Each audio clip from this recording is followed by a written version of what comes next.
In April 2010, 3 British scientists published something in the Royal Society journal that should have been impossible. Using the same mathematical techniques that cracked Nazi codes and analyzed dolphin communication, they'd proven that those mysterious symbols carved on Scottish stones weren't random art. They were writing, actual writing, from a civilization that supposedly couldn't write within weeks. Computational linguists from Google called it junk science, while archaeologists called it revolutionary, and mathematicians called it statistically undeniable. But here's what rarely gets discussed. If they're right, we've been staring at the last undeciphered writing system in Europe for the last 1,500 years without knowing how to read a single word. Recently, archaeologists found another stone bearing symbols nobody has seen before. The code is still being written even as we're trying to crack it. Let me explain what Rob Lee, Philip Jonathan, and Pauline Zeeman actually did. They weren't archaeologists. They were mathematicians from the University of Exeter and the Shell Oil Company, who typically used Shannon entropy to find patterns in geological data. Shannon entropy is the mathematics that made modern computing possible, the same technique the NSA uses to identify encrypted communications, and the same analysis that proved dolphin clicks contain structured information. Here's how it works. Random patterns have high entropy showing maximum chaos, while heraldic symbols have medium entropy with some patterns but remain flexible. Written language, however, has specific entropy signatures that fall into a Goldilocks zone, not too random, not too rigid. When they fed Pictish symbols into their algorithms, comparing them against 400 known writing systems and non-linguistic symbol sets, the results were remarkable. The Pictish symbols fell exactly where written language should be. Even more intriguingly, the entropy patterns matched those of genealogical lists and name lists. The symbols were probably words, and those words were probably names. We might be looking at the actual names of Pictish kings and warriors carved in stone across Scotland, yet we can't read a single one. Richard Sproat, a Google computational linguist, mounted a fierce challenge. His proof was elegantly simple. Roll 7 dice and plot the results. According to Lee's methodology, dice rolls qualify as a written language, as does the Manhattan subway map. His paper's title left no room for ambiguity. Ancient Symbols, Computational Linguistics, and the Reviewing Practices of the General Science Journals. The translation was clear. How did this get past peer review? The dispute became intense, with Sproat accusing the Royal Society of publishing pseudoscience, while Lee's team fired back that Sproat had fundamentally misunderstood their methodology. Can mathematics truly decode ancient languages, or are we seeing patterns that aren't really there?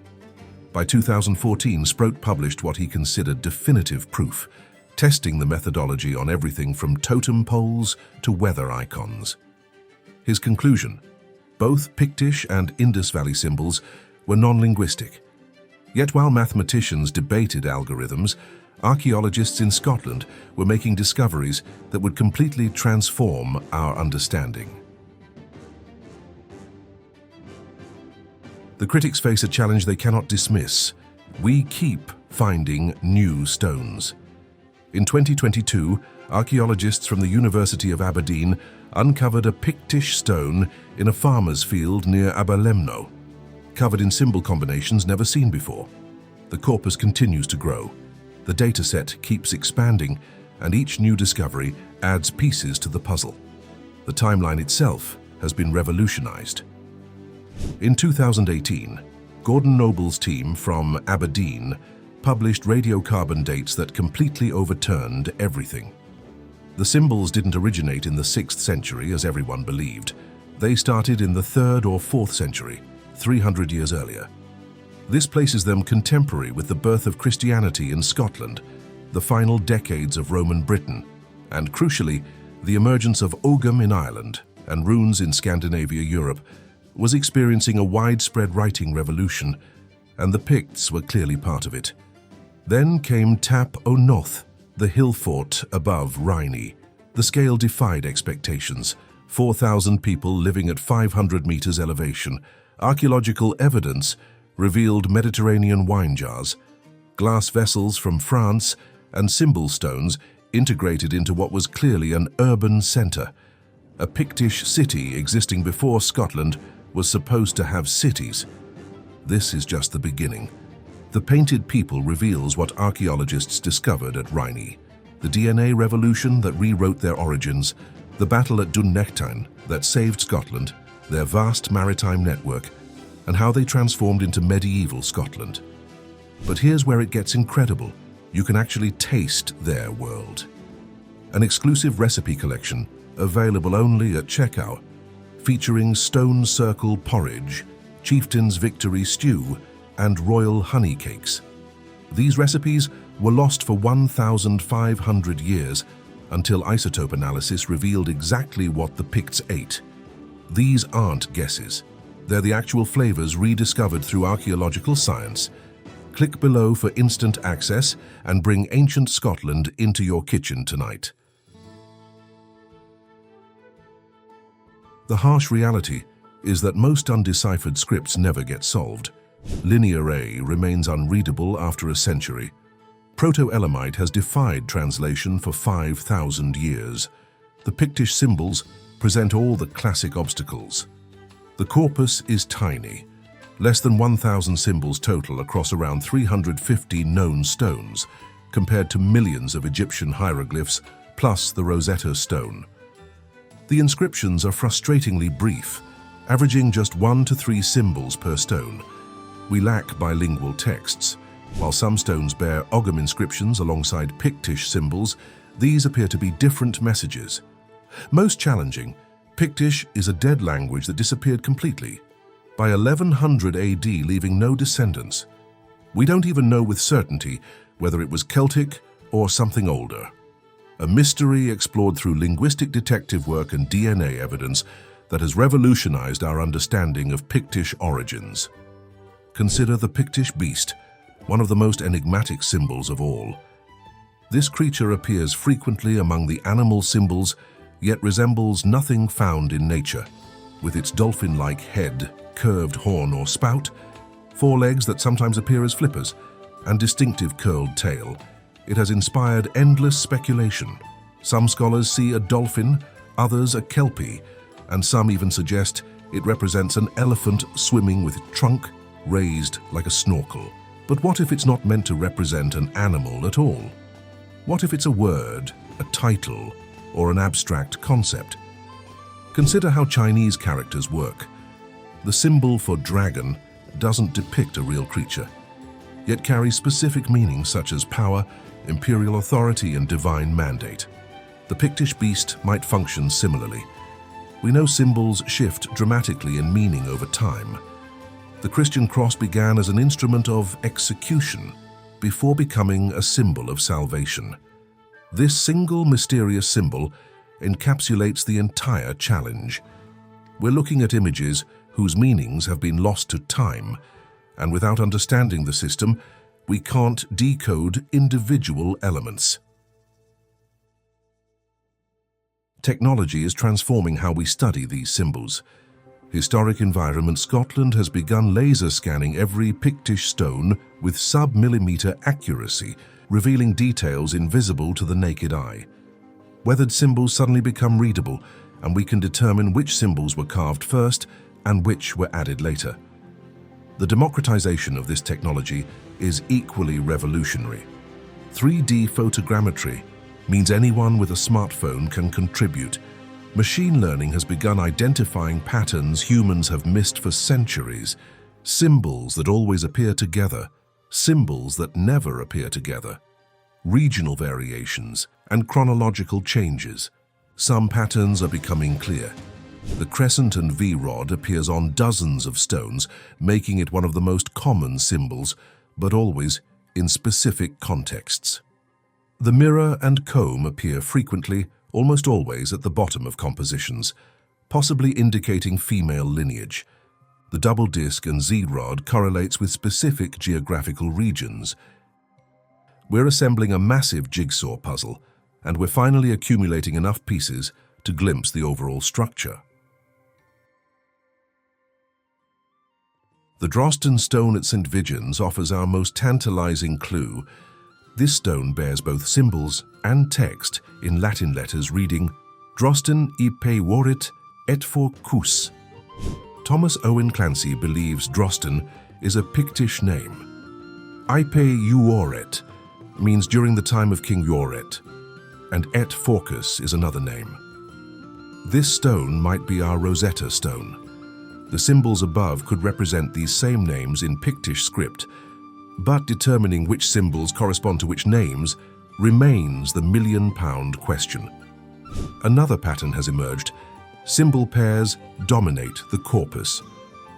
Ross Sampson proposed in 1992 that these might be dithematic names, similar to Anglo-Saxon conventions, where names combine two elements such as Ethel Stan, combining noble stone, or Eadward, which means prosperity guardian.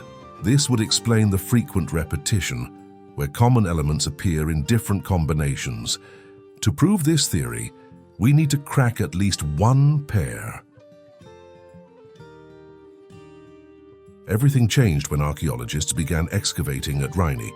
This tiny Aberdeenshire village contains 8 Pictish symbol stones, more than anywhere else in Scotland. When Gordon Noble's team started digging in 2011, they expected a small settlement. What they discovered was evidence of a kingdom. The finds were extraordinary. Mediterranean wine jars from the 5th century, glass vessels from France, and metalworking on an industrial scale. They uncovered molds for making jewelry that exactly matched the symbols on the stones, and an iron pin shaped precisely like the axe held by the carved figure known as the Rhynie man. The symbols weren't abstract. They were depicting real objects, real people, and real power. The team then investigated Tapo North. The archaeologists had assumed it was prehistoric, probably Bronze Age. However, Noble's radiocarbon samples revealed it was Pictish, dating from the 3rd to 6th century AD. And if the Picts had cities, they had administration. If they had administration, they need record keeping. The symbols might not be primitive attempts at literacy. They might represent a sophisticated system. A system we're simply not sophisticated enough to read. Here's my theory, and I acknowledge it's speculative. The symbols represent names, but not just any names. Royal names, elite names, names that carried political weight. Some scholars believe the Picts had a matrilineal succession system, though recent DNA evidence suggests this is more complicated than previously thought. But if there's truth to it, genealogy would have been critically important. Consider the mirror and comb symbols, appearing frequently on stones, almost always at the bottom. Many interpret these as indicators of female lineage. What if every stone bearing mirror and comb commemorates a royal woman whose bloodline determined succession? The other symbols might record her name, her husband's name, and her father's name, a genealogical record carved in stone. This would explain the distribution of symbols at royal sites, their appearance on elite metalwork, and their concentration in areas of political power. These wouldn't be random art. They would be legal documents, succession records, the medieval equivalent of birth certificates and land deeds. The Picts carved them in stone because stone endures, and they encoded them in symbols because knowledge is power.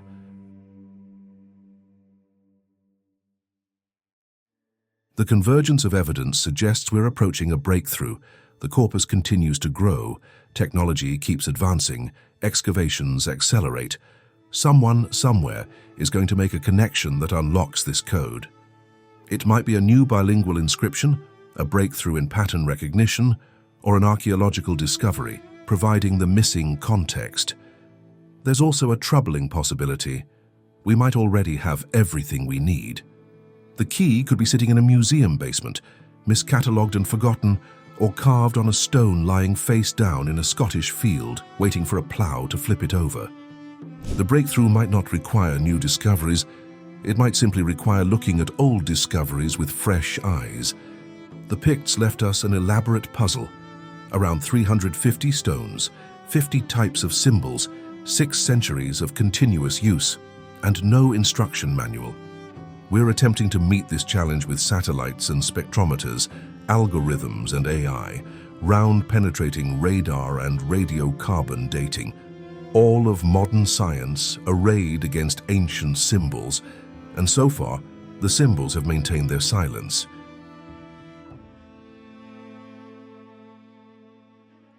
If the symbols are writing, everything changes. The Picts would become the only culture in the British Isles to independently develop writing, not borrowing Latin letters like the Anglo-Saxons, not adapting Irish Ogham, but creating their own system from scratch. That's a civilization-level achievement comparable to Mesopotamia, China, or Mesoamerica, the places where writing was invented rather than imported. It would mean the Picts were far more sophisticated than we've imagined, more connected, more literate, more organized. Those stereotypical naked blue warriors of Roman propaganda would have been writing complex messages while Rome was collapsing, communicating something so important they carved it into stone to survive 1,500 years. But what if Sprout is correct, and this is statistical pareidolia? Then we face an even deeper mystery. What are they? Why do they pattern like language without being language? Why do they appear at royal sites, on elite metalwork, in formal contexts? Why did the Picts spend 6 centuries carving symbols that meant nothing? That's almost more mysterious than undeciphered writing. Here's what we know with certainty. The Picts existed and ruled most of Scotland from 300 to 900 AD. They carved symbols on stones that meant something important enough to continue for 600 years, systematic enough to maintain consistency across centuries and geography. Whether these symbols constitute writing or not, they have already succeeded in their most basic function.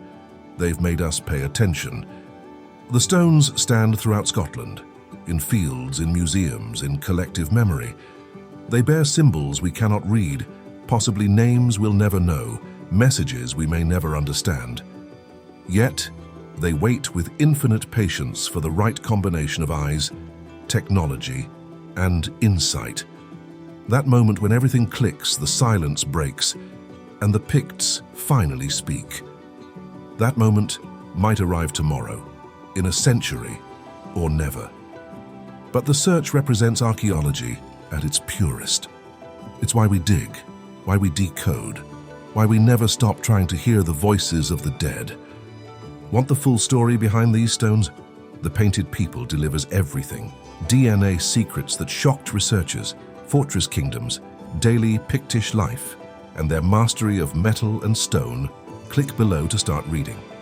During checkout, you'll have one chance to add the exclusive recipe collection featuring honey-sweetened barley mash and harvest moon beef roast, reconstructed from isotope analysis that revealed their actual diet. Cook what Pictish royalty ate, taste flavors that disappeared 1,500 years ago, experience the most intimate connection to the past you'll ever have through the food that sustained them. If this mystery grabbed you, subscribe for every new breakthrough. Drop your theory below, be it names, territories, or something nobody's imagined. The Picts believed future generations would decode their message, and that generation is here.